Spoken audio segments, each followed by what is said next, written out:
Hey everyone, there's this YouTube channel called Steel Toe in the Morning. It features a guy I guess is named Toe and his wife, and I think the entire point of the channel is to insult people without ever doing any actual research on them. At least, that's the impression I got last night as a first time viewer. I've never heard of this Toe guy until he decided to make Elisa Jordana one of his targets for a special 4-hour evening broadcast.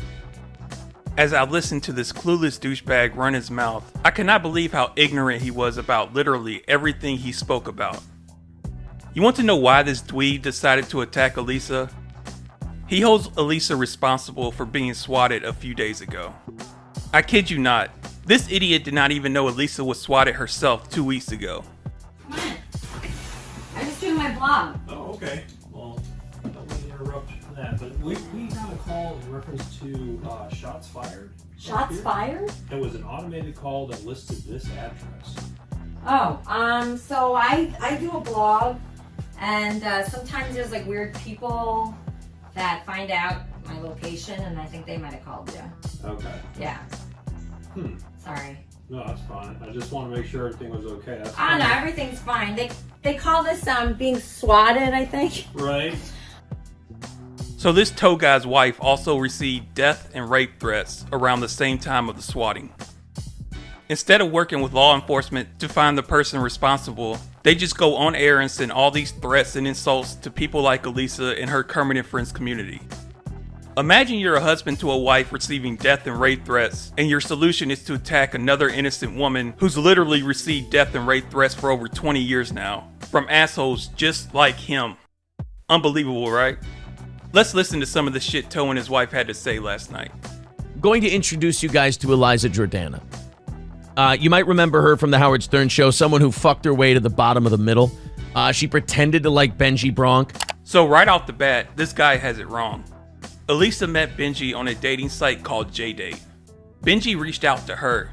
They connected, and he brought her on the Stern show because he thought Elisa's sense of humor and talents would fit in well in that environment. And he was right. I mean, Howard did give Elisa a writing position. Have any of Benji's other girlfriends ever been given a job on the show? Anyway, Elisa would then live with and date Benji for over 5 years. She wanted to marry him, but Benji did not want to make that commitment, so they ended up breaking things off. Now, 7 years later, Elisa and Benji are still very good friends and talk pretty much every day. How exactly is that pretending to love someone? She pretended to like Andy Dick, all to try to kind of fashion a career for herself. What career is Elisa going to fashion for herself with Andy fucking Dick, the most canceled guy in Hollywood? Elisa did not pretend to like Andy. She thought he was funny and enjoyed being around him. Is that odd? Maybe, but it's not fake. Like everyone else in Andy's life, Elisa found out that there's only so much Andy Dick a person can tolerate. Just because she's since moved on doesn't mean she never had any true affection for him. It didn't work, so now she does a shitty phone stream show where she brings fucking nut jobs and psychopaths onto her stream, gives them a platform, builds them up, makes them think they're famous in their own mind, and then these people just are nuts and they think they're something. Alright, a little history lesson here. Elisa started her show Kermit and Friends in 2015. It lasted for a year. Then in 2020, she brought it back during COVID, not long after her dog Kermit passed away, to honor her. So this show isn't recent at all. It's been going on for a very long time. As far as Elisa letting nuts be a part of it, Kermit and Friends has an open door policy, meaning anyone is welcome. It doesn't matter their race, religion, criminal history, their politics, etc. If you want to join the show to talk to Elisa or to ask the guest questions, Elisa welcomes you with open arms.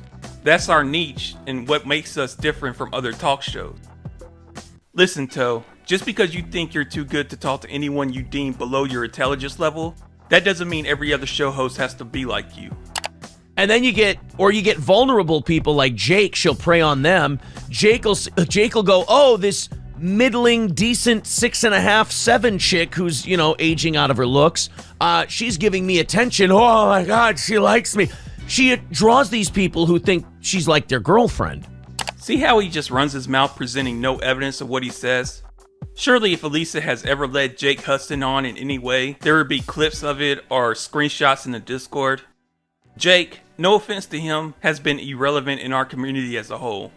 He just joined a month or so ago, and he made a couple appearances on KAF that no one batted an eyelash over.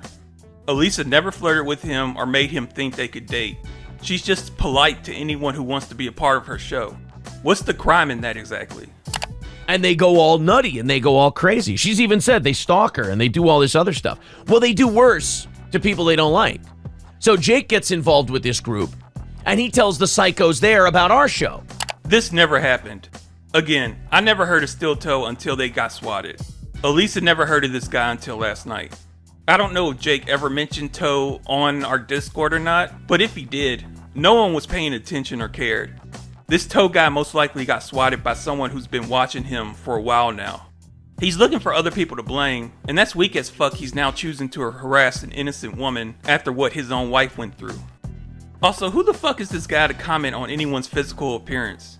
He's balding in his mid-30s, and he looks like he just walked off the movie set of Revenge of the Nerds Part 6. And the psychos who watch that show go, I got an idea. I'll thwart them. That'll be good. So they throw their life away for that. Now, seeing them rot in a jail cell will be a lot of fun. Toe made a lot of empty threats to the swatter throughout this stream last night. I mean, honestly, I hope he gets the guy. I truly do. I have a feeling it's the same person who swatted Elisa, Chrissy Mayer, and others on YouTube. Do whatever you have to do to catch the guy, Toe, but don't be so cocky without accomplishing anything, because you're otherwise just going to look like the fucking moron that you are. Also, if the swatter is in the Kermit and Friends community, guess what, genius? He's in dozens of other YouTube communities as well, pulling the same shit to them. Are you going to attack those communities and blame them like you're doing Elisa? If not, then shut the fuck up already. But I also want to get my pound of flesh in mockery of this Elisa Jordana chick. Because I gotta tell you, she's got no talent. It's disgraceful how she tried to use her body like a prostitute, kind of.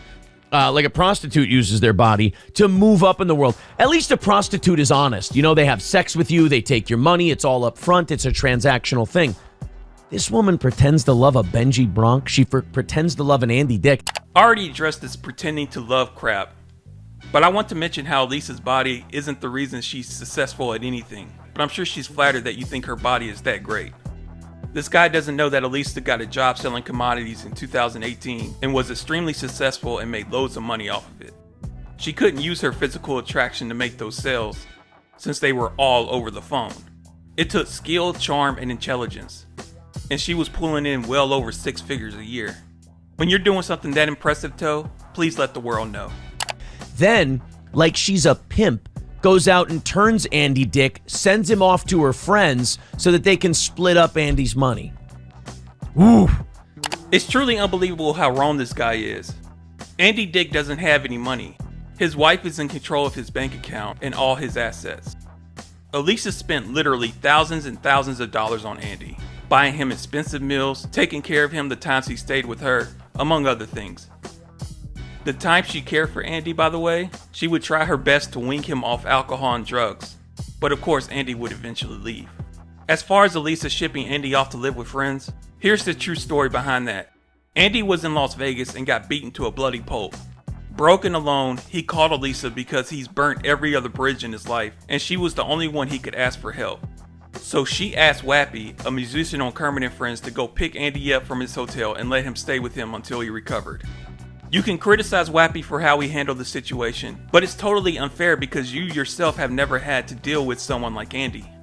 Andy creates a volatile situation everywhere he goes, and he has ruined every relationship in his life. How can you blame Wappy for losing his cool a few times? He still nursed Andy back to health and provided a roof over his head for 2 weeks. In my eyes, that practically makes Wappy an angel. Andy only left Wappy because he was promised drugs by other streamers. These streamers would eventually associate themselves with Elisa, but she knew nothing of them at the time. They took Andy into their chaotic circle, and there was nothing Elisa or Wappy could do about it. She deletes a lot of shit. Like right now, she doesn't have anything the last month on YouTube. And her live streams get deleted right away. And what would the reason for that be? Because she enables a nest of psychos. You're looking at the wrong YouTube channel, you fucking retard. Go to youtube.com/Elisa Jordana or KermitandFriends.com and you'll be redirected to Elisa's official YouTube channel where all of her KAF episodes and IRL live streams are still up. This is truly baffling how you could do an expose on someone, yet you couldn't even find their YouTube channel? Come on, man. Fucking pathetic. Lossless says, I've known Eliza since 2013, 2014. It was supposed to be Benji Bronk's show, and I was supposed to be the producer. Howard refused to let Benji do a podcast, so Eliza became the show. Good. Howard was fucking smart. Imagine being retarded enough to believe a ridiculous comment like that from some anonymous loser in chat. None of that ever happened. Benji, bless his heart, has wanted his own interview podcast show for many years, but he just doesn't have the confidence to do it. Howard never shut it down, though. If that was the case, then why would Howard allow Benji to co-host Kermit and Friends back in 2015 and 2016? As Weezy would say, duh. Not to let Benji do that, because that show would have reflected poorly on Howard. Plus, she was trying to fuck Benji so that she could get into the broadcasting game. She didn't give a shit about Benji. She didn't care about Benji at all. And then she didn't give a fuck about Andy Dick. She thought that was the lowest dick on the totem pole she could suck to get back into the tabloids a little bit and create a career for herself. For the record, there was never any dick sucking going on between Elisa and Andy. Unless Elisa sat in a corner and watched Andy suck Captain Content's dick, which I don't think she ever did. Newsflash though, Andy is gay. Nothing sexual ever happened between he and Elisa. Andy just wasn't interested and only ever used Elisa for money and shelter. That's the facts of it. Now, she's down there, streaming with mentally ill people with guy liner and lip liner on, trying to use that for content. It's remarkably sad. Never go for the low dicks. They're always dirty. No, low dicks are always dirty. Bottom dick. Lady, you're married to a guy named Toe who doesn't give a single fuck about your well-being or safety. All he cares about is this crappy show. Anyone watching this can see your body language and how uncomfortable you are sitting next to him. One day you will become strong enough to stand up to this douchebag and leave. I guarantee it happens before 2024. Too bad this show isn't interesting enough to keep me paying attention after I'm done with this video. Because I would actually get some enjoyment out of that. Lossless says, Eliza was never a writer for Howard Stern. She is lying. No, of course. She did like spots for the news because she was sucking Benji Bronk's dick. That's it. Okay, this is the final lie I'm going to address from this god-awful show. In fact, I don't need to address it. I'll let Howard Stern himself address it. Enjoy. I'm telling you, I like her a lot. I like her. I've met her. She's really funny. She's lovely. And I'll tell you what, she writes stuff for the show, and she's really funny. And Elisa writes stuff for the show? Yes, she does. Wow. And she's very talented. I like her very much. If you don't know the facts, then you gotta shut